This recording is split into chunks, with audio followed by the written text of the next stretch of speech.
ሰላም ሰላም ተወዳጆች እንዴት ናችሁ? በመላው ዓለም እንዲሁም በሀገር ውስጥ ያላችሁ ማንቹናውያን ሁሉ ሰላም ተገኝተናል። እንደተለመደው አዳዲስ ጉዳዮችን ይዘንላችኋል። ከዚህ በፊት እንደው ተቀበሉት በግድም ቢሆን ማይክል ካሪክ ዩናይትድ ቋሚ አሰልጣኝ መሆኑ የጊዜ ጉዳይ ነው አይቀርም ብዬ ስላችሁ ነበር። አሁን ያ ቀን መጣ። ትላንት እጅግ የምናምነው ፋብሪሲዮ ሮማኖ አሰልጣኙ ዩናይትድ ኮንትራቱን ሊፈርም ከጫፍ ደርሷል ብሎናል። ግን ዝርዝር ጉዳዮችን እናያለን።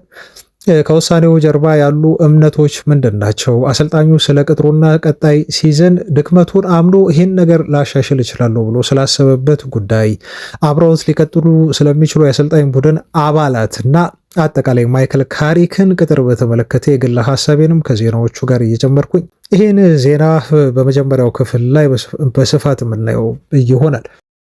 ከዛ ወደ ተለመዱ የዝውውር ዜናዎች እናልፍና ዛሬ ከሚታመኑ የዜና ምንጮች ብቻ የተገኙ ዜናዎች አሉ። በርካታ አዳዲስ ጉዳዮች ወጥተዋል።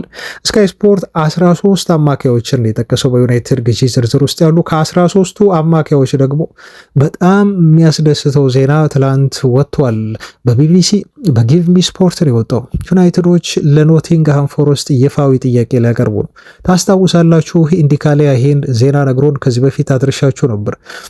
ተጫዋቹን ለማስፈረም ዩናይትዶች ኢንኳየር እንዳደረጉና ጥያቄውን በሶስተኛ ወገን አቅርበው እንደነበር፣ አሁን ግን ፎርማል የሆነ ይፋዊ የሆነ ጥያቄ ነው የሚያቀርቡት ለኤሌት አንደርሰን። ይሄ ይፋዊ የሆነ ጥያቄ ደግሞ እንግዲህ ዩናይትዶች ባያምኑ ኖሮ እንደሚያገኙትና ልጁ ሀሳቡን ሽፍት ባያደርግ ኖሮ ጥያቄውን አያቀርቡም የሚል ሀሳብ እንዲነሳ ሆኗል። ዝርዝሩን በዚህ ተጫዋች ጉዳይ የምነግራቸው ይሆናል። ብሩኖ ፈርናንዴዝ ሞክሼን አምጡልኝ ብሏል። ማቲያስ ፈርናንዴዝ በማንቸስተር ዩናይትድ ቤት ካልመጣ በስተቀር ሞቼ ይገኛለሁ እያለ ይገኛል። ተጫዋቹን የማሳመን ስራውን ብሩኖ ፈርናንዴዝ አጠናክሮ ገፍቶበት ቀጥሏል። ይህን ተጫዋች ከዌስትሃም ወደ ዩናይትድ ካላመጣው ብሩኖ የሚያርፍ አይመስልም። ይሄ ልጅ እንዲመጣ የክለቡን አመራሮች እየወተወተ ይገኛል። ምን አዲስ ነገር አለ? በዚህ ጉዳይ ላይ የምትሰሙት ነው የሚሆነው። እንደተለመደው ላይክ በማድረግ ፍቅራችሁን ድጋፋችሁን እንድታሳዩን እጠይቃለሁ። አብራችሁኝ ሁኑ። መልካም ቆይታ። እነሆ ሲጠበቅ የነበረው እንደው ይፋ ሊሆን ጥቂት ጊዜ ብቻ እንደቀረው ከዚህ በፊት ስንናገርለት የነበረው የማንቸስተር ዩናይትድ ቀጣይ አሰልጣኝ ቅጥር ጉዳይ አሁን እጅግ በጣም ተቃርቧል። ቤተሰቦች ይፋ ሊሆን ነው። ስናገር የነበረው ነገር እንደው በሌሎች አሰልጣኞች ተስፋ እንቁረጥ። ከዚህ በኋላ የማንቸስተር ዩናይትድን ስራ ሊይዝ የሚችለው ማይክል ካሪክ ነው። ካሪክ በዩናይትድ ቤት ቀጣይ እሱ ላይ የምናነሳበት ብዙ ጥያቄዎች ቢኖሩንም ግን ይሄ ጥያቄ አሁን በቀጣይ ካሪክን በመደገፍ ላይ ብቻ የሚያተኩር ይሆናል። ምክንያቱም እስከ ችግሮቹ ማይክል ካሪክን ይዘን በቀጣይ ሲዝንም መቀጠላችን አይቀርም። በአንድ ሲዝን ብቻ አይደለም። በነገራችሁ ላይ ቤተሰቦቻችን ከዜናው ዝርዝር ስትሰሙ ለምን ያህል ዓመት ኮንትራት ሊሰጠው እንደሆነ ከአሰልጣኙ የበዛው የምትሰሙት ይሆናል። አሁን ብሬክ ስሩ የሆነው ትልቁ ዜና የተሰማው ከፋብሪሲዮ ሮማኖ ነው። ትላንት ፋብሪሲዮ ሮማኖ ወጣና ማይክል ካሪክ የማንቸስተር ዩናይትድ ቀጣዩ ቋሚ አሰልጣኝ ለመሆን በጣም ተቃርቧል፣ ፋይናል ስቴጅ ላይ ደርሷል ብሎ ይህን ዜና አብስሮናል። ስጠብቀው የነበረ ነገር ነው። እውነት ለመናገር ለእኔ አዲስ አይደለም። በተለይ አሁን የሲዝኑ ጨዋታዎች ለመጠናቀቅ መቃረባቸውን ተከትሎ ዩናይትድ በዚህ ሰዓት ከጀርባ ብዙ ስራ ሲሰራ እንደነበርና ጉዳይ ነገራቸውን ጨርሰው አሁን ይፋ ማድረግ ብቻ እንደቀራቸው የሚገመት ነበርና ለእኔ ሰርፕራይዝ አይደለም። የጊዜ ጉዳይ እንደሆነ በጣም እርግጠኛ ነበርኩ። ማይክል ካሪክን እንደሚቀጥሩት ከዚህ በፊት ከተመለከትኩት መረጃ አንጻር እና ሁኔታዎችን ፓተርኖችን ካጠናሁበት ሁኔታ አንጻር የካሪክ ስራውን መያዝ እርግጥ ነበር እና አሁን ይሄንን 100% ነው ትላንት ፋብሪሲዮ ሮማኖ ያረጋግጥልን ማለት ነው። በማንቸስተር ዩናይትድ ቤት ቀጣይ አመት ብቻ አይደለም ቤተሰቦቻችን፣ ለቀጣዮቹ ምናልባት 2 ዓመታት መረጃዎች እየጠቆሙን እንዳሉት ከሆነ ካሪክ ዩናይትድን የሚያሰለጥነው እስከ 2029 ነው። ይህም አንድ በጣም ያስገርመኝ ዜና ነው። እስከ 2029 ማለት እንግዲህ ለቀጣዮቹ 3 ዓመታት በክለቡ ቋሚ አሰልጣኝ ሆኖ የሚቆይበትን እድል ያገኛል ማለት ነው። ለምን ይሄን እንዳደረጉም እረዳለሁ። አንድ አሰልጣኝ በዩናይትድ ቤት መቶ ዩናይትድን የሚያክል ግዙፍ ቡድን ለማሰልጠን ስራው ሲቀርብለት በተለይ ካሪክን የመሰለ እንደዚህ ቡድኑን ለአውሮፓ ሻምፒዮንስ ሊግ ያበቃ አሰልጣኝ ልክ እንደ ሽልማትም አድርጋችሁ ቁጠሩት፣ ውሰዱት። ሊሳካለት ይችላል፣ ላይሳካለት ይችላል። እሱን ወደፊት አብረን የምናየው ነው የሚሆነው። ግን አሁን ላመጣው ውጤት አሰልጣኙ ላስመዘገበው በጣም ጥሩ የሆነ ስራ አጫወቱን ሌላ ነገሩን እንደው ኔጋቲቭ የሆነውንና ደካማ ጎኑን ትተን ልክ እንደ ሽልማት እንደ ቦነስ ነው የ3 ዓመት ኮንትራት የሰጠው ብዬ አስባለሁ። ሪስክ እንዳለውም የ3 ዓመት ኮንትራት መስጠቱ በጣም አደጋ ያለው ነገር እንደሆነ ከዚህ በፊት አውርተንበታል እና አሁንም እናወራበታለን። በጣም እንደው ጥሩ የሚሆነው ውል የ1 ዓመት እና ተጨማሪ 1 ዓመት ኮንትራት ወይ የ2 ዓመት ነበር መሆን የነበረበት። ምክንያቱም አናቅም ካሪክ ምን እንደሚገጥመው በቀጣይ ሲዝን ላይ የእሱን ሹመት ሀፍ ኤርትድ ሆነን እንደተቀበልነው የዩናይትድ ደጋፊዎች ምንም ጥያቄ የለውም። እየተጠራጠርን ግን እንደው አማራጭ በማጣት ምክንያት ብቻ የፈጸምነው ቅጥር እንደሆነም ነው እኔ በግል የማስበው። ግን ለመሻሻል ደግሞ እድሎች ይኖሩታል። ካሪክም ቡድኑን ለማሻሻል እድሎች ይኖሩታል የክለቡ አመራሮች የሚደግፉት ከሆነ በሚል ይሄን ሀሳብ ከግራም ከቀኝም አንስቼ እንደው የክለቡን ባለቤቶች አሰልጣኙን በሚቀጥሩበት መንገድ ልረዳቸው የምችለው በዚህ ምክንያት ነው ብዬ ሳወራችሁ ነበር። አሁን ያው እውን ሆኗል ማለት ነው ቤተሰቦች። ስለዚህ ከዚህ በኋላ ከካሪክ ጋር እንዴት አድርገን እንቀጥላለን፣ እንዴት አድርገው ቡድኑን ሊያጠናክሩለት አስበዋል በሚለው ላይ አተኩረን የምናወራ ይሆናል ማለት ነው። ስለዚህ የአሰልጣኝ ጉዳይ እዚህ ላይ አክትሟል፣ ሞቷል። አሁን ካሪክ የዩናይትድ ቀጣይ አሰልጣኝ ሆኖ እስከ 2029 ድረስ ፋብሪሶ ሮማኖ እንዳለው ከሆነ ኮንትራቱን የሚፈርም ይሆናል ማለት ነው።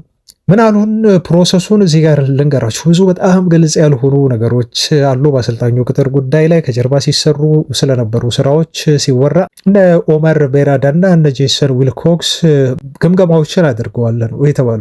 እነኛ የገመገሟቸው አሰልጣኞች በእርግጥ ቀርበው ያናገሯቸው እንደነ ራዮላ ወይም ደግሞ እንደ ሌሎች ስማቸው የተጠቀሱ ኔግሊስማን አይነት አሰልጣኞች ወይም ደግሞ ናይምሬ አይነት አሰልጣኞችን ተመልክተዋል ነው የተባለው። መመልከት ማለት እንግዲህ ድርድር ውስጥ መግባት አይደለም፣ ግን ፕሮፋይላቸውን ወይም ሲቪያቸውን እነኛ አሰልጣኞች ባስገብተው አሰልጣኞቹን ከካሪክ ጋር አነጻጽረዋል የተባለው። ቤራዳና ዊልኮክስ ግን በመጨረሻ የደመደሙትና የወሰኑት ውሳኔ ለሰር ጂም ራትክሊፍ ካሪክን ማስቀጠል ትልቁ ምርጫ እንደሆነና በጣም ቤስት የሆነው ቾይስ ለካሪክ ስራውን መስጠት እንደሆነ ሪኮመንድ ማድረግ ነው ማለት ነው የደረሱበት የመጨረሻ ድምዳሜና ኦመር ቤራዳና ጄሰን ዊልኮክስ አሁን እየጠበቁ ያሉት የካሪክን ስም ለሰር ጂም ራትክሊፍ አስተላልፈው ራትክሊፍ ደግሞ እንዲያጸድቁትና የካሪክን ቅጥር በይፋ እንዲቀበሉት ኦኬያቸውን እንዲሰጡ እየጠበቁ ነው የሚገኙት ማለት ነው። ይሄ ነው የመጨረሻ ምዕራፍ ያለው። በክለቡ ቁልፍ ሰዎችና አመራሮች ካሪክ ተመራጭ ሆኗል። ምክንያትም አላቸው፣ ገምግመውታል። አሁን ባሉ የአሰልጣኞች አማራጮች ላይ ቤስት የሆነው ኦፕሽን ካሪክን ማስቀጠል ብቻ ስለሆነ እና ይህን ስለተረዱ ነው የካሪክን ስም ወደ ሰር ጂም ራትክሊፍ ያስተላልፉትና ሰር ጂም ራትክሊፍም ምላሽ ይሰጡበታል ተብሎ ይጠበቃል ማለት ነው። እና የራትክሊፍ በቃ ቅጠሩት፣ አስፈርሙት፣ ኮንትራቱን ስጡት የሚል የመጨረሻ ቃል ብቻ ነው የሚጠበቀው። ይሄ ከተረጋገጠ በኋላ አሰልጣኙ በይፋ የዩናይትድ ስራውን ይረከባል ማለት ነው። ይሄ አንዱ ዜና ነው። ሌላው ስቲቭ ሆላንድ አለ። ታውቃላችሁ፣ ስቲቭ ሆላንድ ምክትል አሰልጣኙ ነው። በቼልሲ ቤት ከዚህ በፊት የሰራ ነው። በእንግሊዝ ብሔራዊ ቡድን ሰርቷል። ስለዚህ ሰው ቪዲዮ ከዚህ በፊትም ሰርተንለታል እና አጋዡ ነው። በተለይ ሲሙ ሲቸገር የሆነ ነገር ሲፈልግ ካሪክ የሚያማክረው እሱ ነው። ብዙ ጊዜ ተመልክታችሁ ከሆነ ወደ ካሜራ እና በጣም ጥሩ የሆነ ደጋፊው እንደሆነም ያስታውቃል። እና ለዚህ ሰው አዲስ ኮንትራት ደግሞ መስጠት ዩናይትዶች የያዙት ሌላ እቅድ እንደሆነ ተገልጿል። ሲመጣ ይሄን አላሰበም ስቲቭ ሆላንድ። በ6 ወራት ያህል ብቻ ነው ዩናይትድ ቤት ቆይቼ እንግዲህ እለቃለው የሚል እምነት የነበረው። አሁን ግን ነገሮች ጥሩ ሄደውለታል። ከካሪክ ጋር ጥሩ ተግባብቶ እየሰራ ነው የሚገኘው። ስለዚህ በማንቸስተር ዩናይትድ ቤት ያለው ቆይታ ልክ እንደ ካሪክ ሁሉ አብሮ ኮንትራት ይሄ ምክትል አሰልጣኝ የሚሰጠው ይሆናል ማለት ነው። ስቲቭ ሆላንድ ከካሪክ ጋር አብሮት ይቀጥላል። ሌሎችም የማንቸስተር ዩናይትድ የአሰልጣኝ ቡድን አባላቶች አብሮት እንደሚቀጥሉ ይጠበቃል። ለምሳሌ ኢቫንስ አለ፣ ከእንደገና ውድጌት ጆናታን ውድጌትም አብሮት አለ። ሜይ ቢ ምናልባት ደግሞ ሌሎች የአሰልጣኝ ቡድን አባላትም እንዲሁ ሊያካትቱ አዳዲስ የሚችሉበትም እድል ሰፊ ነው። ለምሳሌ የባየር ሙኒኩ ምክትል አሰልጣኝም ዩናይትድ ሊቀላቀል የሚችልበት ሌላ የአሰልጣኞች ስታፍ አባል ካሪክ ሊጨምርና እንደው በዙሪያው ያሉ ሰዎችን ሊያጠናክር የሚችልበት እድል እንዳለ ይሄን መረዳት እንችላለን ማለት ነው። እና አሁን ቤተሰቦች እንግዲህ ወደድንም ጠላንም አመንበትም አላመንበትም ማንቸስተር ዩናይትድ ይሄን አሰልጣኝ ቋሚ አሰልጣኝ አድርጎ ቀጥሮታል ማለት ነው። ምክንያቱም ትልቁ ክለቡ ይሄን ሰው ቋሚ አድርጎ እንዲቀጥሮ ያደረገው ምክንያት የአውሮፓ ሻምፒዮንስ ሊግ ቡድኑን ማሳለፍ መቻሉ ነው። ዴቪድ ኦርንስተን ይሄን ጉዳይ እንደው በጣም በግልጽ ነው ያብራራው እና አንዳንድ ደጋፊዎች ቢከፋፈሉም ግን የማንቸስተር ዩናይትድ አመራሮች ከእሱ ጋር ለመቀጠል ከመጨረሻ ውሳኔ ላይ ደርሰዋል ብሎ ነው የሚናገረው። በካሪክ ላይ ጥያቄ ያላቸው ደጋፊዎች አሁንም አሉ። አሰልጣኙ በተለይ ክሊር የሆነ ያጨዋወት ስታይል የለውም ወይም ክሊር የሆነ አይደንቲቲ የለውም ብለው ዩናይትድ ምናልባት በቀጣይ ሲዝን ኳስ ኮንትሮል አድርጎ የሚጫወት ቡድን ላይሆን እንደሚችል በካሪክ ስር ቢጠራጠሩም ግን ቤስት የሆነው ኦፕሽን እሱን ማስቀጠል መሆኑን የክለቡ አመራሮች ስለተረዱ ይሄን ቅጥር ፈጽመውታል ብሎ ነው እሱ የዘገበውና ትልቁ ምክንያት በክለቡ አመራሮች ውስጥ የተያዘው ካሪክን ማሰራበትና እንደው ለምሳሌ ኡናይ ኤምሬን ወይም ኢራኦላን መቅጠር ማለት በዚህ ሰዓት በጣም ሃርሽ የሆነ ውሳኔ ብለው ነው እነሱ የያዙት እና ካሪክ ለክለቡ ለዋለው ውለታ ወደ አውሮፓ ሻምፒዮንስ ሊግ ክለቡን የመለሰበት መንገድ እሱ ከመጣ በኋላ በፕሪሚየር ሊጉ የሰበሰባቸው አጠቃላይ ነጥቦች የሊጉ አናት ላይ የሚያስቀምጠው ብዙ ነጥብ ዩናይትድ የሰበሰበ መሆኑን ተከትሎ ዲስሪስፔክት ነው እና ካሪክን በዚህ መልኩ ትሪት ማድረግ አይገባንም፣ ውጤቱም ይሄን አይፈቅድልንም በሚል የአሰልጣኙን ቅጥር እዚህ ጋር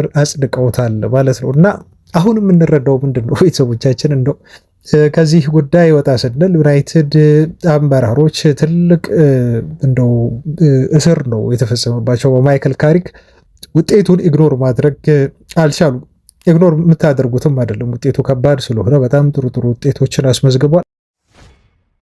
ቀደም እንደነገርኳችሁ አሰልጣኙ ብዙ ጥያቄዎች ከጀርባ ቢነሱበትም በቀጣይ እየመለሰ እያስተካከለና እየቀረፋቸው ይሄዳል ብለን እንዲሁ ተስፋ ብናደርግም ግን አመራሮቹ ከፍተኛ የሆነ ሪስክ ያለው ምናልባት በቀጣይ ሲዝን ማይክል ካሪክን ቀጥረው የሚያስፈልጉትን ተጫዋቾች የማያስፈርሙለት ከሆነ በበቂ ደረጃ በተለይ በዝውውር መስኮት ድጋፍ የማያደርጉለት ከሆነ ማንቸስተር ዩናይትድ በተለይ አሁን እየሄደ ያለበትን ውጤታማነት ጉዞ በቀጣይ ሲዝን እንደዚሁ መድገም የሚሳነው ከሆነና ማይክል ካሪክ በተለይ ጨዋታዎች ይደራረባሉ ስህተት የሚሰራ ከሆነ በቀጣይ ሲዝን ላይ ለጥቂት ጨዋታዎች ነጥብ የሚጥል ከሆነ ከፍተኛ ጫና ከፍተኛ የሆነ ባክፋየር ሊያደርግ የሚችል ውሳኔ ሃይ ሪስክ የሆነ ውሳኔ ነው ማለት ነው የክለቡ ባለቤቶች የወሰኑትም። ከደጋፊዎች ከፍተኛ ተቃውሞ ሊያስነሳባቸው ይችላል። ለዚህ ሁሉ የማይክል ካሪክ እና የማንቸስተር ዩናይትድ ቡድን መውረድ ተጠያቂው እናንተ ናችሁ። ካሪክን ቀጥራችሁ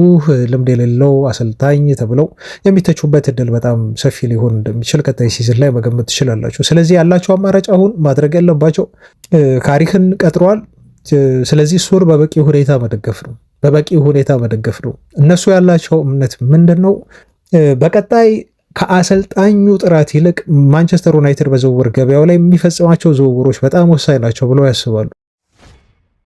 ስለዚህ ማይክል ካሪክ ስልጣኑን ይዞ ዩናይትድ አሰልጣኝ ሆኖ ከቀጠለ በቂ የሆኑ በጣም በጥንቃቄ የተካሄዱ በለበላዎችን ተጫዋቾችን የምናመጣለት ከሆነ ዝውውሮች በራሳቸው አዳዲስ ተጫዋቾች በራሳቸው ቲሙን እንዲገነባ ሊረዱት ይችላሉ እና ይበልጥ ፎከስ ማድረግ ያለብን ይበልጥ ጥንቃቄ ማድረግ ያለብን ቀጣይ ሱፐርስታር የሆነ አሰልጣኝ ላይ ሳይሆን እና በጣም ኤሊት የሆነ አሰልጣኝ ላይ ሳይሆን በጣም ኤሊት የሆኑ ምልመላዎችና ዝውውሮች ላይ ትኩረት ብናደርግ ካሪክንም ያግዘዋል ይረዳዋል እና ቡድኑን በተሻለ ደረጃ እና ውጤት በቀጣይ ሲዝን ሊመራው ይችላል ብለው ስላሰቡ ይሄን ፈጽመዋል ማለት ነው። ግን ደግሞ ትልቅ የሆነ ሪስክ ነው። አመራሮቹ በዚህ ቅጥር ላይ የወሰዱት ይሄን በግልጽ መናገር ይችላሉ። ፋሚሊዎች ምንም አይነት ኢንተርቪው አልተደረገም። በጣም የሚያስገርመው እሱ ነው። ሉዊስ ኤንሪኬን ኢንተርቪው አላደረጉም።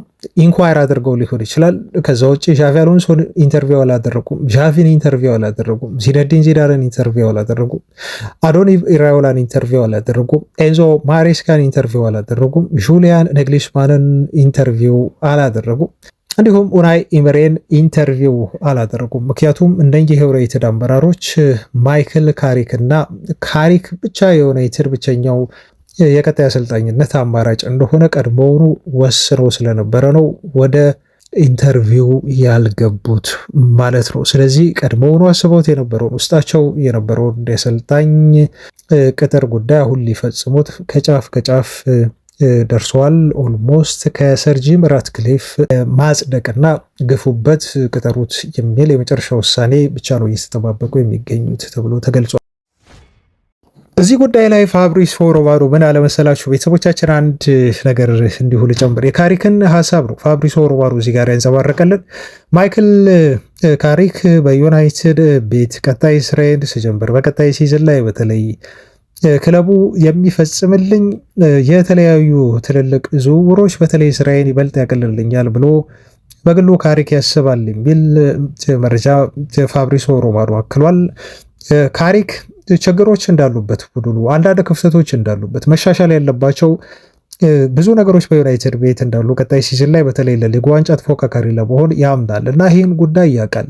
ግን እሱ የሚያምነው ማንቸስተር ዩናይትድ ይበልጥ አዳዲስ እግሮችን ይሄ ፈረንጆች ፍሬሽ ሌግ ይሉታል እና አዳዲስ ጥሩ የሆኑ ፈራሚዎችን የሚያመጣልኝ ከሆነ ክለቡን ይበልጥ ስፔሻል የሆነ ነገር ማድረግ ይችላሉ እና ክለቡን ይበልጥ በቀጣይ ሲዝን ላይ ከዚህ በተሻለ ደረጃ ማስቀመጥና ውጤታማ መሆን ለሊጉ ዋንጫም እንዲሁ መፎካከር ይችላሉ ብሎ ካሪክ ያምናሉ ያለን ፋብሪሶ ሮማኖ ማለት ነው። ያያችሁ የክለቡ ባለቤቶች ያላቸው እምነት እሱም ጋር አለ ማለት ነው። አሁን ባለኝ ስኳር ላይ አሁን ባሉ ተጫዋቾቼ ላይ የተወሰኑ ተጫዋቾችን ቢጨምሩልኝ ልክ እንደ ባለፈው ክረምት የዝውውር መስኮት 4፣ 5፣ 6 ጥሩ ፈራሚዎችን ያመጡልኝ ከሆነ ቲሙን በዚህ ደረጃ የተሻለ አድርጌ መስራት ይችላለሁ የሚል እምነት ራሱ ማይክል ካሪክ ጋር አለ። በዛ ምክንያት ነው ስራውን በጣም በኮንፊደንስ በቀጣይ ሲዝንም ዩናይትድን ይዞ ለመቀጠል አሰልጣኙ ተማምኖ ስራውን ለመቀበል ፈቃደኛ የሆነው ብሎ ፋብሪሶ ሮማኖ በዚህ መልኩ ነግሮናል ማለት ነው። ስለዚህ አሰልጣኙ ጋር ያለው እምነት እና ክለቡ ጋር ያለው እምነት ተመሳሳይ ነው ማለት ነው። እንደው ልምድ የለውም እና በክለቡ በቀጣይ ሲዝን ከማጫወቱን በተመለከተ ምናምን ጥርጣሬ ቢኖረንም ግን ከጥሩ ፈራሚዎች ጋር አሰልጣኙ ስራውን ተቋቁሞ መቀጠል እንደሚችል እሱም ያምናል። የክለቡ አመራሮችም ከጥሩ ፈራሚዎች ጋር ማይክል ካሪክን ይዞ መቀጠል የተሻለ አማራጭ እንደሆነ ተማምኗል ማለት ነው። ስለዚህ እዚህ ጋር በማይክል ካሪክ ዙሪያ በቃ ቤተሰቦቻችን እንግዲህ ምንም ማለት አንችልም፣ ከዚህ በኋላ መቃወምም አንችልም። ያለን አማራጭ መደገፍ ብቻ ነው ማለት ነው። አንዳንድ ቤተሰቦቼ አስተያየት ኮሜንት ላይ እየሰጣችሁ ነው። አንዳንዶቻችሁ አንተም ማይክል ካሪክ አይቀጥል ትላለህ የሚል የተቃውሞ አይነት አስተያየት ሰጣችኋል። እኔ ዜናዎችን እያቀረብኩ የግል ሀሳቦች አሉ። ልክ እናንተ ደጋፊ ናቸው አይደል? እኔም እንደ ማንቸስተር ዩናይትድ ደጋፊነቴ እና ክለቡን ብዙ ጊዜ እንደመከታተሌ ለክለቡ ይበጃል ብለው ይሆናል ብለው ሀሳብ አለኝ። ቤተሰቦች ይሆናል ብዬ የማስበው ሀሳብ አለኝ። ይሄ ሀሳቤ ግን ከእናንተ ጋር ግዴታ ማች ማድረግ አለበት ብዬ ማለት አይደለም። ክለቡ ማይክል ካሪክን ሲቀጥረው ለምን ብሎ እንደቀጠረው ክለቡን አንደርስታንድ አድርጋለሁ። ይሄን አንደርስታንድ አድርጋለሁ ማለት ግን እደግፈዋለሁ ማለት አይደለም። ማይክል ካሪክ የማንቸስተር ዩናይትድን ወደፊት ለማስቀጠል ክለቡ ምናልባት ከሲቲ ከአርሰናል ጋር ቀጣይ ሲዝን ላይ ከሊቨርፑል ጋር ቀጣይ ሲዝን ላይ ተፎካካሪ እንዲሆን በማይክል ካሪክ ደረጃ ያለ አሰልጣኝ ብቁ ነው ብዬ እኔ በግሌ አሁንም አላስብም። 4 ነጥብ አለቀ ቤተሰቦች። ይሄ የግል ሀሳቤ ነው። እኔ ለዩናይትድ የምመኘው ሉዊስ ኤንሪኬ ብቻ ነው። በቃ ከሱ ውጪ ኤሊት የሆነ አሰልጣኝ ዩናይትድን በሰር አሌክስ ፈርጉሰን ዘመን በዛ ከፍታና በዛ ደረጃ ሊገነባው መልበሻ ክፍሉን በደንብ ሊቆጣጠር ከጥሩ እግር ኳስ ጋር ማጥቃትም በሉት እንዲሁ መከላከል ላይ ሁለቱንም ባላንስ እያደረገ ዩናይትድን ወደ ከፍታ ሊመልስ የሚችል አሰልጣኝ አሁን ማርኬቱ ላይ ያለ ብትሉኝ ሉዊስ ኤንሪኬ ብቻ ነው ማለት ነው ለኔ አሁን ካሉ አክቲቭ አሰልጣኞች። ግን እሱም ማርኬቱ ላይ የለም። ወደ ዩናይትድ ለመምጣት ፍላጎት ይኖረው አይኖረውም ሉዊስ ኤንሪኬ የማውቀው ነገር የለም። ይሄን አልኩኝ ማለት ቤተሰቦቻችን እንደው ካሪክ መቀጠር የለበትም። ካሪክ ከዩናይትድ በቀጣዮቹ ሲዝኖች እና በቀጣዮቹ ዓመታት እንደው የመሻሻል እድል የለውም ግን እያልኩኝ ደግሞ አይደለም። ቶታሊ ክለቡ ለምን እሱን ቀጠረው አይ አንደርስታንድ እረዳለሁ። የምረዳው ነገር ነው። በካሪክ ግን ለረዥም ጊዜ በካሪክ እምነት አለ ካላችሁኝ እምነት የለኝም። እውነቱን ልንገራችሁ የምጠራጠረው ነገር አለ ማለት ነው። እሱን ፕሩቭ እስካደርግ ድረስ ግን እጠብቃለሁ። ቀጣይ ሲዝን ላይ ከካሪክ የምጠብቃቸው በጣም ብዙ ነገሮች አሉ። ለምሳሌ አጨዋወትን፣ ኳስ ኮንትሮል፣ ጌም ኮንትሮል አድርጎ መጫወት ትናንሽ ለሆኑ ቡድኖች ለምሳሌ እንደ ሰንደርላንድ አይነት ቡድኖች ጋር ስትጫወቱ ዩናይትድ አንደርዶግ ሆኖ የበታች ሆኖ ትንሽ ክለብ ሆኖ የሚጫወት ከሆነ ጥያቄን ማንሳቴን እቀጥላለሁ። ዩናይትድ በእንደዚህ አይነት ጨዋታዎች ላይ ኤቭሪ ዊክ ፖዚሽን 46 በመቶ ተቆጣጥሮ ሌላ ቡድን ደግሞ 55 በመቶ ኳስ ተቆጣጥሮበት ዩናይትድ በካውንተር እየተከላከለ በካውንተር አታክ ለመውጣት ጥረት የሚያደርግ ቡድን ከሆነ ሁል ጊዜ ይሄ ጥያቄ ላነሳበት ይችላሉ ማይክል ካሪክ ላይ ቀጣይ ሲዝን ላይ ማለት ነው። እና ሙሉ እምነት የለኝም፣ ግን ደግሞ አማራጭ የለኝም አሁን ከመቀበል ውጭ እሱን የዩናይትድ አሰልጣኝ ነው ብዬ ማመን መቻል አለብኝ። ይህንን ነው እያልኳችሁ ያለሁት ቤተሰቦቼ። አላምንበትም፣ ግን አይ አንደርስታንድ እረዳለሁ። ማይክል ካሪክ የሰራቸው በጣም ጥሩ ነገሮች አሉ በዩናይትድ ቤት። ብዙ ምክንያቶች አሉ እሱ በክለቡ እንዲቀጥል የሆነበት ምክንያት። ምናልባት በሌላ ቪዲዮ ወይ ነገ እመለስበታለሁ። ካሪክ የዩናይትድ አሰልጣኝ የሆነባቸው ምክንያቶች ምንድን ናቸው? እነኛን ነገሮች መዘርዘር፣ የትኞቹ ተጫዋቾች አሰልጣኙን ደገፉት፣ እነኛን ጉዳዮች መዘርዘር፣ ለምንድን ነው የደገፉት ተጫዋቾቻችን፣ እነኛን ጉዳዮች መዘርዘር። እሺ ደካማ ጎኖች ውስጥ ምንድን ናቸው? ማይክል ካሪክ ያለበት በቀጣይ ሲዘን ላይ ማሻሻል ያለበት ነገር፣ እነኛ ነገሮችን እንዲሁም መዘርዘር ይችላሉ፣ ማብራራት ይችላሉ። ቤተሰቦቻችን እኔ በዚህ ጉዳይ ላይ ሰፊ የሆነ ዘገባ ይዤ ምናልባት ነገ ሁለተኛ ቪዲዮ ሰርቼ ላቀርብላችሁ እችላለሁ ማለት ነው። ስለዚህ ትልቁ እምነት አሁን እዚህ ጋር ማሰምርበት እኔም አቋሚ ምንድነው፣ ካሪክ በረዥም ጊዜ ለቀጣይ ሲዝን መፍትሄ ሊሆን ይችላል አማራጭ ለረዥም ጊዜ ግን የዩናይትድን ቡድን ለመምራት በቁ ነው የሚል የእምነት የለኝም። ግን አሁን የስታፍ አባላቱ የወሰኑትን ውሳኔ አንደርስታንድ፣ ይሄ ነው አቋሚ። እናንተን አስቀምጡልኝ ኮሜንት ላይ፣ እንደተለመደው አነባዋለሁ። አልተመሳሰልንም በሀሳብ ማለት እዚህ ጋር ምንም ችግር የለውም ቤተሰቦቻችን። ኢትስ ኦፒኒየን የሀሳብ ልዩነት ነው፣ ኖርማል ነው፣ ዋን ፓርት ኦፍ ኔቸር ማለት ነው። ቤተሰቦች ዜናዎቻችን ይቀጥላሉ። ገና አልተነኩም። ስለ አሰልጣኙ ጉዳይ ላይ እንግዲህ የወጣውን መረጃ በስፋት አይተናል። ጥል በክፍል 1 ፕሮግራማችን ላይ፣ አሁን ደግሞ ወደ ክፍል 2 እንቀጥልና ዜናዎች አሉ። በተለይ ዝውውር ላይ ነው የምናተኩረው። እጅግ ከምንናምናቸው የዜና ምንጮች የወጡ አዳዲስ ዜናዎችን ነው የምነግራችሁ። የመደጋገም ባህሪ ያላቸው በነገራችሁ ላይ የዝውውር ባህሪን ደጋግሜ ነግራችኋለሁ። ትላንትም እንዲሁ ስነግራችሁ ነበር። የመደጋገም ባህሪ ያላቸው ይህንን የመደጋገም ባህሪ እንግዲህ መቻል ይኖርባቸዋል ማለት ነው። እኛ የምናደርገው እኔ የማደርገው የቀረቡትን መረጃዎች ለእናንተ ማድረስ ነው። የትኛው ጋዜጣ ምን አለ የሚለውን አዳዲስ ነገሮች ደግሞ ይኖራሉ በየመሃሉ። እንደው የሚደጋገመው ነገር እንዳለ ሆኖ ግን የታመኑ ጋዜጦች ብቻ የሚያወጣቸውን መረጃዎች እንደው ቢደጋግሙትም ግን ትንሽ ብትሆን አዲስ ነገር ካለች በዛው እየነገርኳችሁ በዛው ሀሳብ እየተቀያየርን ሀሳቤን እየሰጠሁ እናንተ በኮሜንት ላይ ሀሳባችሁን እያካፈላችሁ በዚህ መልኩ ነው የምንቀጥለው ማለት ነው። ስለ ዝውውር ወሬ ስናወራ ግን እኔ ከሚታመኑት ብቻ ወደ እናንተ ለማድረስ ሙከራ አደርጋለሁ። ሩመር ከሆኑም ሩመር ናቸው እላቸዋለሁ። ሩመር ናቸው እነኚህ ዜናዎች። ሩመር ስል ተራ የሆኑ ላይሆኑ የሚችሉ ዝውውሮችን ደግሞ ማለት አይደለም፣ ግን በደንብ ከምናምናቸው ይሄ ታየር 1 የምንላቸው ከ10 የምንሰጣቸው ከ10 የምንሰጣቸው አይነት እጅግ የሚታመኑ የዜና ምንጮች አሉ። እነሱ ለብቻ ነው። ከ10 ደግሞ 6 የሚሰጣቸው ወይ ደግሞ ከ10 5 የሚሰጣቸው ጋዜጦች ደግሞ አሉ። ልክ እንደ ስኩል እንደ ክላስ ውስጥ ተፈትናችሁ ውጤት እንደምታገኙት ፈተና አይነት ነገር ሁሉ እኮ ይወጣላችኋል ጋዜጦች። በነገራችሁ ላይ እነኚህ ጋዜጦች ከ10 5 ነው እምነታቸው፣ 6 ነው 7 ነው፣ መካከለኞቹ እንዲህ 8 ነው ይባላሉ። እነዚያ አትሌቲክ ደግሞ 9 ነው፣ ፋብሪሶ ሮማኖ እንዲሁ 9 ወይ 10 ነው የታመኑ ናቸው ተብሎ ይገለጻል። በዛ መልኩ ነው ሩመር የተባሉት 50-50 ናቸው። ከዛ ውጭ የታመኑት ብዬ የማደርሳቸው ዜናዎች ደግሞ እነኚህ ትክክለኛ የሆኑና በምናምናቸው ጋዜጦች ወይም ግለሰቦች የተረጋገጡ ናቸውና በዛ መልኩ ነው የማቀርብላችሁ። እንደዚህ ተረዱ። ወደ ዝውውሮቹ ዋናዎቹ ዜናዎች ከመግባቴ በፊት ስለ ሜሰን ማውንት መረጃ ልንገራችሁ። ግን ሜሰን ማውንት ኮንትራቱ ላይ በተፈጸመው ስምምነት መሰረት በነገራችሁ ላይ 50,000 ፓውንድ ጭማሪ አግኝቷል። ይሄ ሾክ ሊያደርጋችሁ ይችላል። ማውንት እንዴት ነው በዩናይትድ ቤት እንግዲህ በዚህ አስተዋጽኦ ደሞዙ በአንድ 250,000 ፓውንድ የሚገባው ብላችሁ ልትጠየቁ ትችላላችሁ። ግን የስምምነቱ አንድ አካል ነው፣ ምንም ማድረግ አይቻልም። መጀመሪያ ሲመጣም ተጫዋቹ የተከፈለው ከፍተኛ የሆነ ደሞዝ ነው። አሁን ደግሞ ዩናይትድ ቻምፒዮንስ ሊግ አለፈ። ስለዚህ 50,000 ፓውንዷን ዩናይትድ ቴብል ላይ ማስቀመጥ አለበት፣ ግዴታው ነው። ክለቡ ተገዷል። የኮንትራቱ ግዴታ ስለሆነ ነው እንጂ ፐርፎርማንስ ሪሌትድ የሆነ ክፍያ አይደለም። አውቶማቲክ የሆነ ክፍያ ነው። ካሳሜሮ ዩናይትድ ሲለቅና እንደው ከዩናይትድ ጋር ሲለያይ ኮንትራቱ ላይ አውቶማቲክ የሆነ ጭማሮ አድርጎ ነው። ይሄን ታውቃላችሁ ቤተሰቦቻችን። ከ300,000 ፓውንድ ሳምንታዊ ደሞዝ ካሳሜሮ ከ50,000 ፓውንድ በላይ ጭማሪ አግኝቶ ነው አውቶማቲካሊ ኮንትራቱን በአንድ ዓመት ያረዘም የነበረው ማለት ነው። ግን ቀደም ብሎ ተጫዋቹ ከዩናይትድ ጋር ተስማምቶ ጨርሶ በስምምነት ውሉን ቀዷል። በዛ ምክንያት ነው ይሄ ተጫዋች ተጨማሪ ክፍያ ሳያገኝ በጋራ ስምምነት ክለቡን የሚለቀው።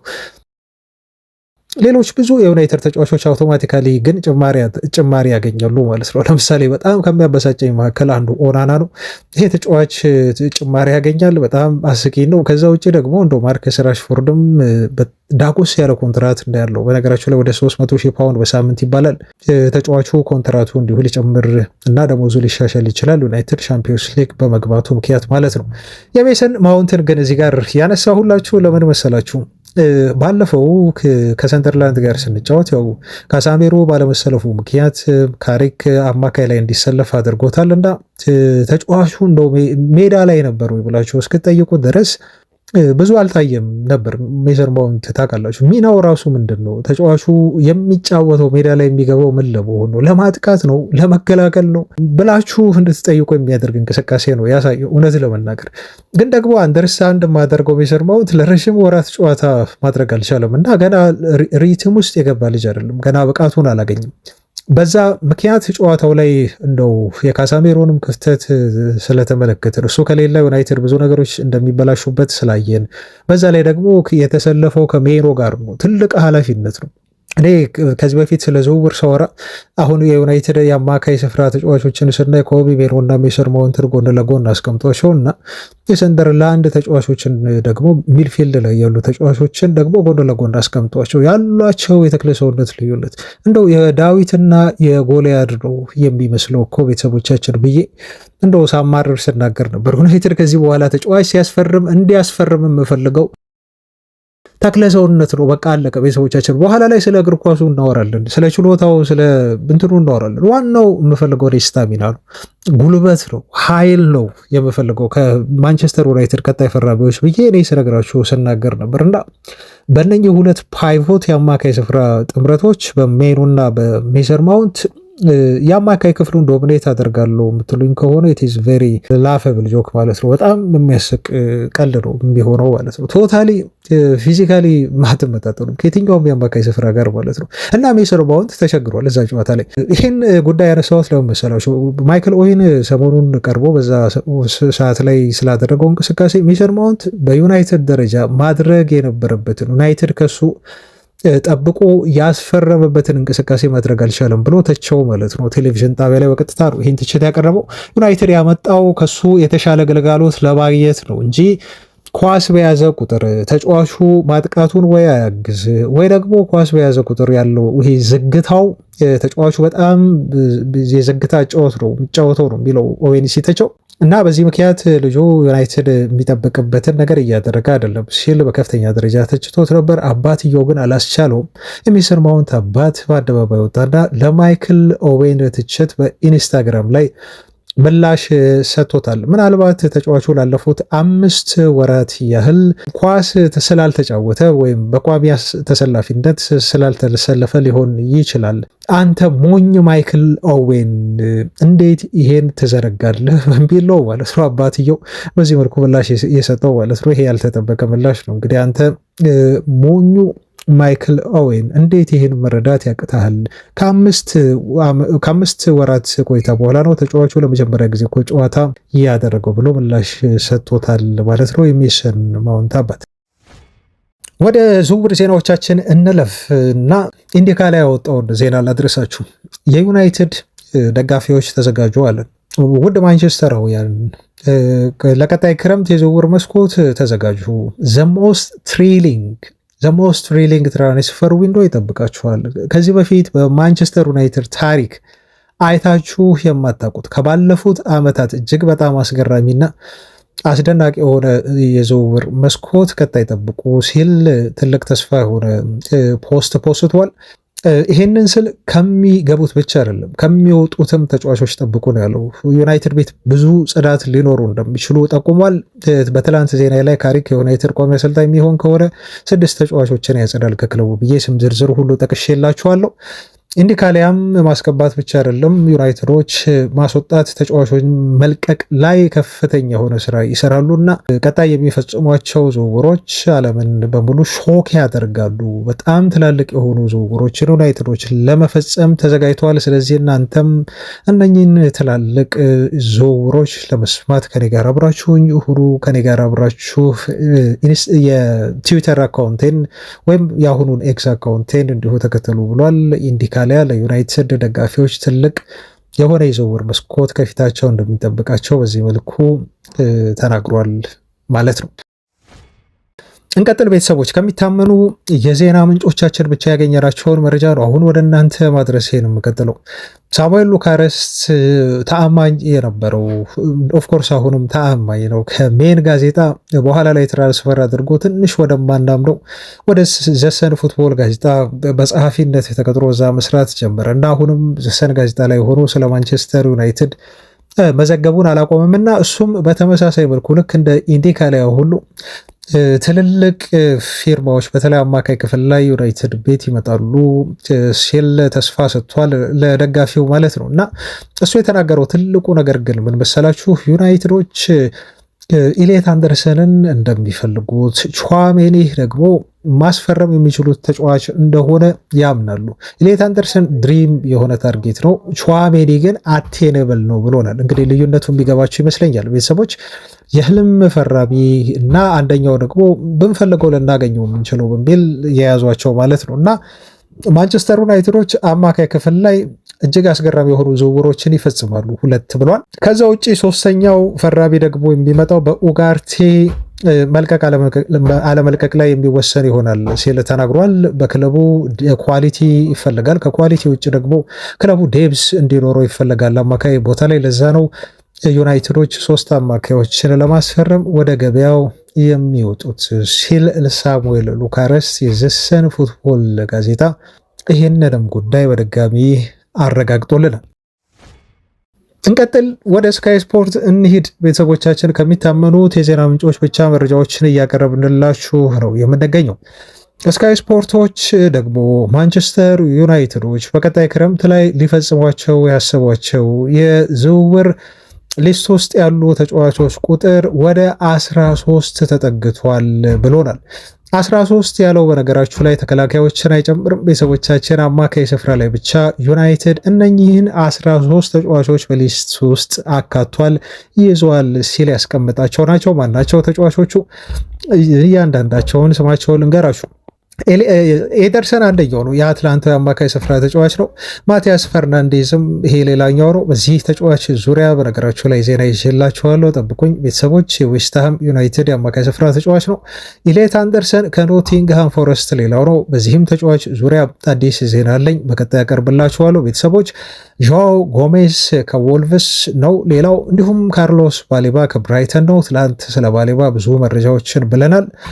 ከዛ ውጭ አውሬሊያን ሹዋሜኒ ከሪያል ማድሪድም እንዲሁ ተቀምጧል። ፌዴሪኮ ቫልቬርዴ ትላንት በስፋት ያወራንበት ተጫዋችም በስካይ ስፖርት በዩናይትድ የአማካይ ስፍራ ጊዜ ሊስት ውስጥ ገብቷል ከሪያል ማድሪድ ብሎናል። ሳንድሮ ቶናሌ ከኒውካስል ዩናይትድ፣ አዳም ዋርተን ከክሪስታል ፓላስ፣ ታይለር አዳምስ ከበርንመዝ እንዲሁም 11ኛው አሌክስ ስኮት ከበርንማውዝ ከዛ ውጭ 12ኛው አዲሱ ስም ደግሞ አይብ ቦዌዲ ተብሎ የሚጠራ የሌላ አማካይ ስፍራ ተጫዋች ነው። ስለዚህ ልጅ ከዚህ በፊት አውርተናል። ስካይ ስፖርት አሁንም የተጫዋች ዩናይትድ ሊስት ውስጥ አለ ብሎ በ12ኛ ደረጃ አስቀምጦታል። ከዛ ውጭ ደግሞ እነኚህ ከታዳጊ ተጫዋቾች ጋር በተያያዘ ክሪስቶስ ሙዛካቲስ ተብለው የሚጠራ የኦሎምፒያኮስ ግሪካዊ አማካይ ስፍራ ተጫዋች ነው። እነኚህ 13 ተጫዋቾች በዩናይትድ የአማካይ ግዢ ዝርዝር ውስጥ ያሉ ናቸው ብሎ ስካይ ስፖርት ስማቸውን ሁሉ ሳይቀር 1 2 3 እያለ እስከ 13 ድረስ አስቀምጦልናል። ማስፈረም የሚችለው ግን ዩናይትድ ከነኚህ 13 ተጫዋቾች አትሊስት 3ቱን ብቻ ነው ምናልባት ከዚህ ዝርዝርም ውስጥ ሊወጣና ወደ ሌሎች አማራጮች ሊገባ ይችላል። ግን አብዛኛው አትሊስት ከነኚህ ዝርዝሮች ውስጥ ዩናይትድ 2 ተጫዋቾችን አማካይ ቦታ ላይ ማስፈረም እድሉ ሰፊ እንደሆነ ትረዳላችሁ። በጣም ትላልቅ ስሞችን ነው ግን በሊስት 3 ስካይ ስፖርት ያካተተው። በተለይ አንዳንድ ተጫዋቾች እስከ 100 ሚሊዮን ፓውንድ የሚያስወጡ ናቸው። ለምሳሌ ሌት አንደርሰን የ100 ሚሊዮን ፓውንድ አካባቢ ተጫዋች ነው።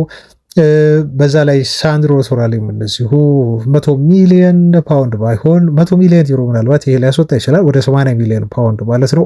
የ40 ሚሊዮን ፓውንድ ተጫዋቾች አሉ። ለምሳሌ እንደነ ኤደርሰን የ40 እና 50 አካባቢ እነ ማቲያስ ፈርናንዴዝ የመሳሰሉ ተጫዋቾች ይገኛሉ።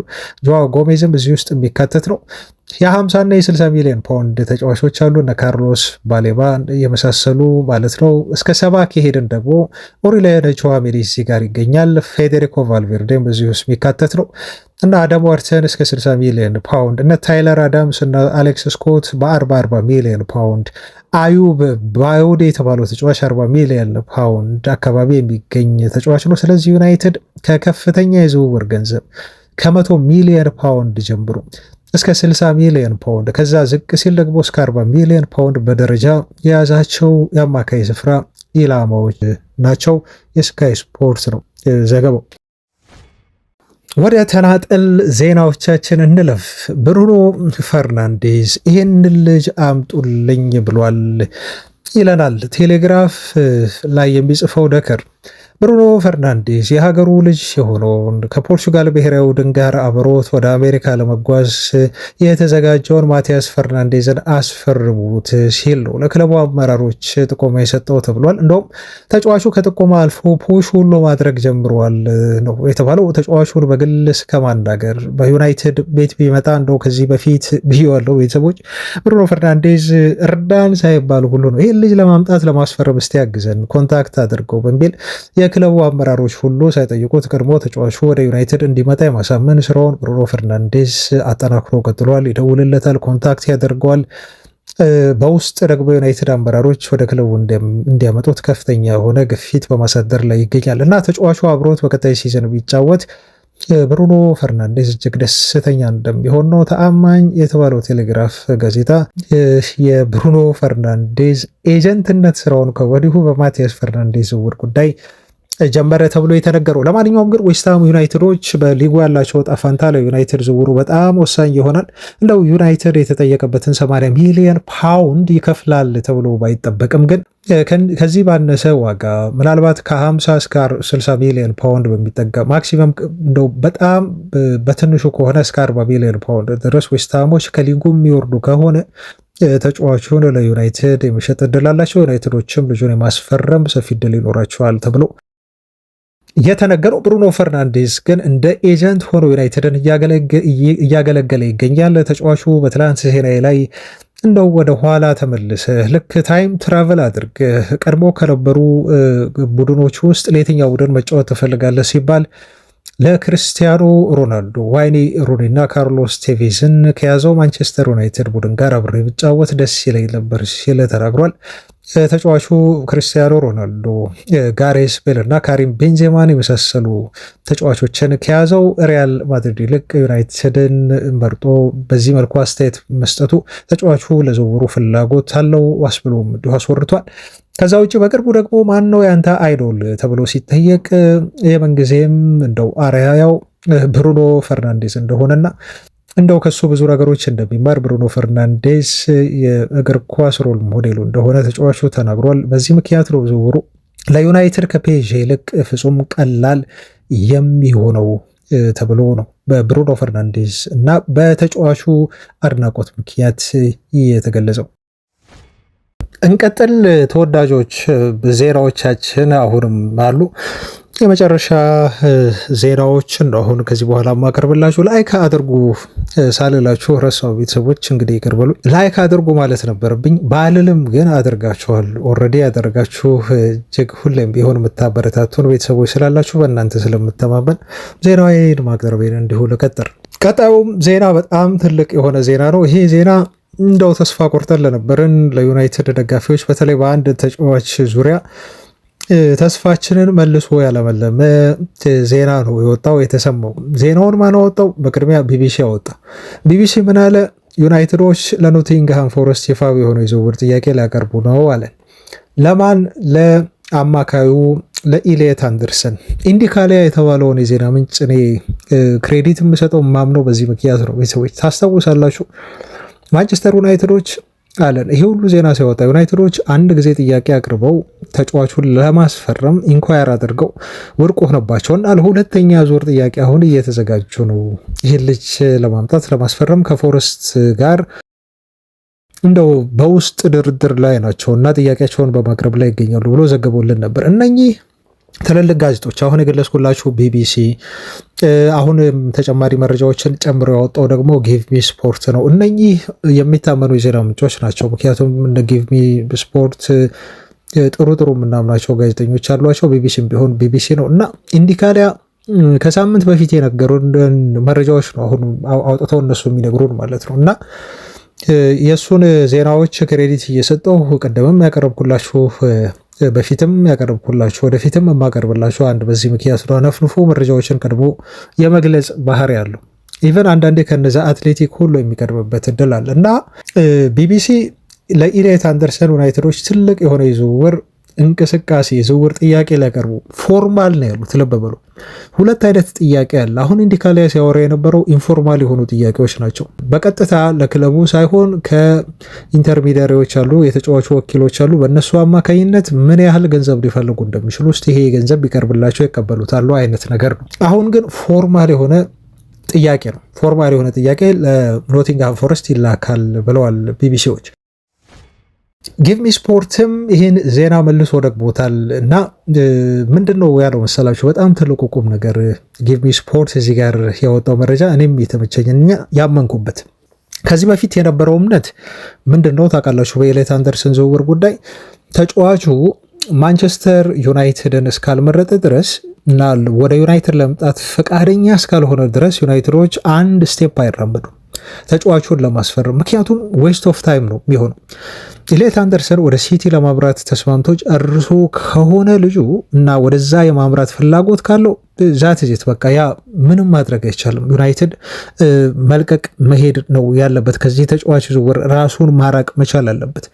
ግን አሁን ዩናይትዶች ኦፊሻል የሆነ አፕሮች ለኖቲንግሃም ፎረስት ለማድረግ ተዘጋጁ ማለት ከኢሊየት አንደርሰን ካምፕ ቀጥሎ ግፉበት፣ ሂሳቡን አቅርቡ የሚል እንደው ዝውውሩ ወደ ዩናይትድ ሊያደርግ የሚችልበት እድል እንዳለ ስለተረዱና ስለገባቸው ነው ይህን ጥያቄ ወደፊት ለመግፋት ዩናይትዶች የተንቀሳቀሱት የሚል ሀሳብ ነው ማለት ነው ጊቭ ሚ ስፖርት ያነሳውና በጣም ያሳመነኝ ሀሳብ ነው። ምክንያቱም አምናም ክረምት ላይ ተመልክተናል። ዩናይትዶች ተጫዋቹን የማግኘት እድል እንዳላቸው ሲያምኑና ፈቃደኛ ሲሆን ብቻ ተጫዋቹ ፈቃደኛ ሲሆን ብቻ ወደ ዝውውር እንቅስቃሴ ውስጥ የሚገቡት እንጂ ዝም ብለው እነሱ ስለፈለጉ ብቻ ጥያቄ ያቀርቡ ልጁ ጋር ያለውን ነገር መጀመሪያ ባይገድሉ ባያሳምኑት፣ እሱም ቢሆን ቀይ አረንጓዴ መብራት አብርቶ ዝውውሩ ላይ ግፉበት ባይላቸው ኖሮ ከሲቲ ይልቅ ተጫዋቹን አሁን የማግኘት የተሻለ እድል እንዳለው ዩናይትድ ሳያምን አይቀርም። በዛ ምክንያት ነው ኢሊየት አንደርሰን ዝውውር ጋር ገፍቶ የሄደው። ትላንትም ተባራሪ ዜና ሰማ ነበር። በነገራችሁ ላይ የተረጋገጠ የዜና ምንጭ ስላልሆነ ይሄን ልነገራችሁ አልፈለኩም እንጂ ተጫዋቹ አሁን ወደ ዩናይትድ እያደላ ነው፣ ፋቨር እያደረገ ነው የሚል ዜና ማለት ነው። ግን ደግሞ እነዚህ ጋዜጦች የሚታመኑ ስለሆኑ አሁን ይፋዊ ጥያቄውን ዩናይትድ ሊያቀርብ ነው ከተባለ ተጫዋቹ ጋር ደግሞ የሆነ የሀሳብ ለውጥ ይሄ ሀሳብ ለውጥ አላቅም። ለምሳሌ ሮድሪ ኮንትራት ሊያረዝም ነው የሚል ዜና ተመልክቻለሁ ሁሉ ትላንት እና ምናልባት ያም ምክንያት ይሆናል። አያቸው የተለያዩ ፋክተሮች አሉት። ሮድሪ ኮንትራት ካረዘመ በሲቲ ቤትና አዲስ ውል ከፈረመ ኢሊየት አንደርሰንን በዚህ ያህል ገንዘብ 100 ሚሊዮን ፓውንድ ነው አሁን እየተባለ ያለው አይደል? በትንሹ ፎረስቶች የሚፈልጉት ከ100 እስከ 120 ሲቲዎች ይህን ያህል እስከ 120 ሚሊዮን ፓውንድ አውጥተው ደግሞ እዚህ ተጫዋች ላይ ገንዘብ ላያፈሱ ይችላሉ ማለት ነው። እና በዚህ መልኩ ተረዱት።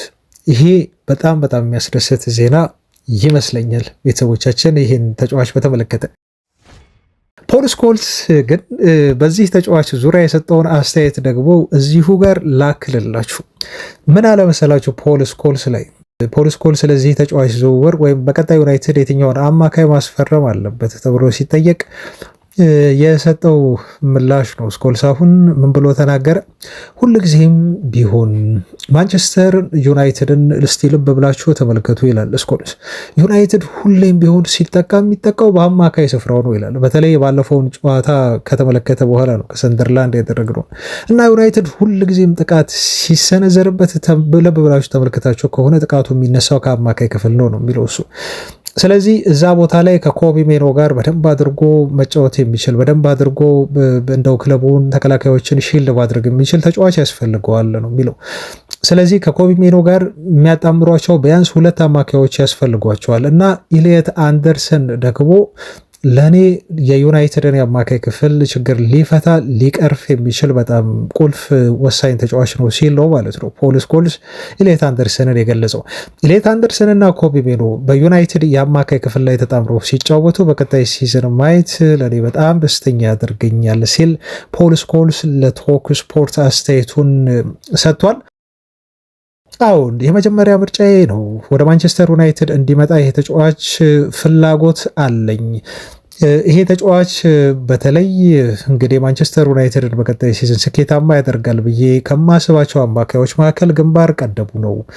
በተለይ ከኮቢ ሜኖ ጋር አማካይ ቦታ ላይ የሚያደርገው ጥምረት በጣም ምርጥ የሆነ የአማካይ ክፍል ይፈጠራል በዩናይትድ ቤት ብዬ አስባለሁኝ ሲል ነው። ኢሊየት አንደርሰን ኮቢ ሜኖ ያለበትን ደካማ ጎን መቅረፍ የሚችል መፍታት የሚችል የእሱን ደካማ ጎን እንዲሁ ኮምፕሮማይስ ማድረግ የሚችል አማካይ እንደሆነ ፖል ስኮልስ አስተያየቱን የሰጠው ማለት ነው። እንግዲህ ምርጫውን አድርጎታል ኢሊየት አንደርሰን።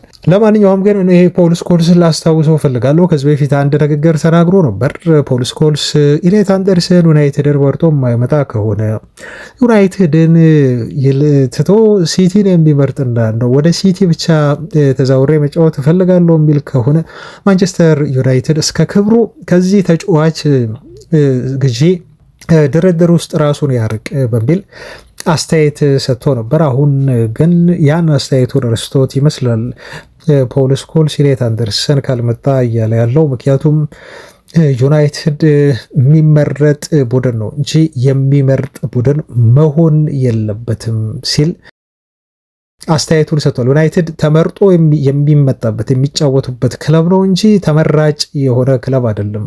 ከሌሎች ክለቦች ጋር እንደው አማራጭ በማጣት የምትገቡበት አይነት ክለብ አይደለም ሲል የተጫዋቹን ፍላጎት ተከትሎ ከዚህ በፊት የሰጠውን አስተያየት አጥፎ ነው ኢሊየት አንደርሰን አሁን ቢመጣ ለዩናይትድ የተሻለው ምርጡ ፈራሚ ነው፣ የኮቢ ሜኖ ምርጥ አጣማሪ ነው በሚል ለተጫዋቹ ደጋፊ ሰጠው ማለት ነው። እንግዲህ የማይቀየር ሀሳብ የለም ብያቸዋለሁ። እኔም የፖል ስኮልስ የወቅቱ ያንዴ የሰነግራችሁ ዜሮን ደጋፊው ነበርኩ።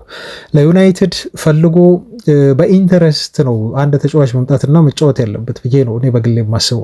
ግን ደግሞ አሁን ሊያሳምነኝ የሚችለው ነገር ምንድን ነው? ተጫዋቹ ይሁንታውን ሰጥቶ በቃ የሲቲን ፍላጎት ትቼዋለሁ፣ ሲቲ ቤት ምክንያት ሊኖረው ይችላል ኦፍኮርስ፣ ግን ሲቲ ቤት ተጫዋቹ ከዚህ በኋላ ቀጣይነት እንደሌለው እና ወደ ሲቲ መሄድ እንደማይችል አምኖ ዩናይትድ ሁነኛ አማራጩ እንደሆነ ከወሰነ ተጫዋቹ ፕሮፌሽናል ነው። ኦፍኮርስ ፕሮፌሽናል ተጫዋች ደግሞ እንግዲህ ስራውን አክብሮ ይሰራል ብለን ነው የምንጠብቀው። ፈረንጆች እንዲህ ናቸው ታውቃላችሁ። ስለዚህ እኛም ጋር ቢመጣ ልጁ ማን ነው ስሙ ቤን ጃኮብስ እንደተናገረው ልጁ ወደ ማንቸስተር ነው የሚሄደው። ምርጫው የት እንደሆነ ግን አላቅም። ወደ ቀዩ ማንቸስተር ይሁን ወደ ሰማያዊው አላቅም፣ ግን ልጁ ማረፊያው ማንቸስተር ነው ብሎ ነግሮናል። ስለዚህ እኔ በረዳው ኢሊየት አንደርሰን ቀደም ብሎ ሲቲ ካልሆነ ወይ ማንቸስተር ይሄዳለሁ የሚል ውሳኔ ያለው ማለት ነው። ከሁለቱ አንዱ ክለቦች ለማምራት እና ለሁለት አንዱ ለመጫወት ወስኗል። ስለዚህ ወደ ዩናይትድ እስከመጣ ድረስ ደግሞ ይለግማል ወይ ደግሞ ልክ ሲቲ ቤት አምርቶ እንደሚጫወተው ለዩናይትድ ላይጫወት ይችላል የሚል ስጋት የለኝም። ፕሮፌሽናል ነው፣ ስራውን አክብሮ ይጫወታል ብዬ ስለማስብና ሀሳብም ስለሚቀየር ኢሊየት አንደርሰን በራሱ ምን ሆኜ ነው ዩናይትድን የመሰለ የዓለማችን ትልቅ ብዙ ደጋፊ ያለው ቡድን ትቼ ማንቸስተር ሲቲን ምርጫ ወደዛ ላመራ የነበረው የተሳሳተ ምርጫ ነበር በወቅቱ ያደረኩት። አሁን ግን በምርጫ ኮርቻለሁ ብሎ ሊናገር የሚችልበት እድል ሁሉ ሊኖር ይችላል። ግን ዞሮ ዞሮ ብቻ ተጫዋቹ መጀመሪያ ይምጣ። ቤተሰቦቻችን ዩናይትድ ፍላጎት አለው፣ እርግጥ ነው። ልጁ ወደ ማንቸስተር ከተማ ይመጣል፣ እርግጥ ነው። ወደ የትኛው ክለብ ይመጣል የሚለውን ተስፋ ሰጪ ነገሮች አሉ። ሲሆን ደግሞ ዝውውሩ አብረን ወደፊት የምናየው ይሆናል። ያደርግልን ነው የሚባለው። ኤሊዮት አንደርሰን የሚመጣ ከሆነ በጣም ጥሩ አማካይ ነው የምናገኘው። እሱ ላይ ደግሞ ቀጣይ አንድ ተጫዋች እንደ ባሌባን ወይም ደግሞ በተጨማሪነት የዌስትሃም ዩናይትዱን እንዲሁ አማካይ የምንጨምር ከሆነ ዩናይትድ በጣም ምርጥ የሆነ አማካይ ስፍራ ነው የሚኖረው የሚመስለኝ። ቤተሰቦች ለማንኛውም አብራችሁኝ ስለነበራችሁ እስካሁን ድረስ ስለተከታተላችሁ ውድ ቤተሰቦቼ ሁሌም ስለምትደግፉኝ በሀሳብ አስተያየት ከጎኔ ስለሆናችሁ ከልብ አመሰግናለሁ። ፋሚሊዎች ነገ ደግሞ በተለያዩ ዜናዎች እንዲሁ አዳዲስ ነገሮችን ይዘን እንመጣለን፣ እንገናኛለን። እስከዛ ሰላሙ ነው ባይ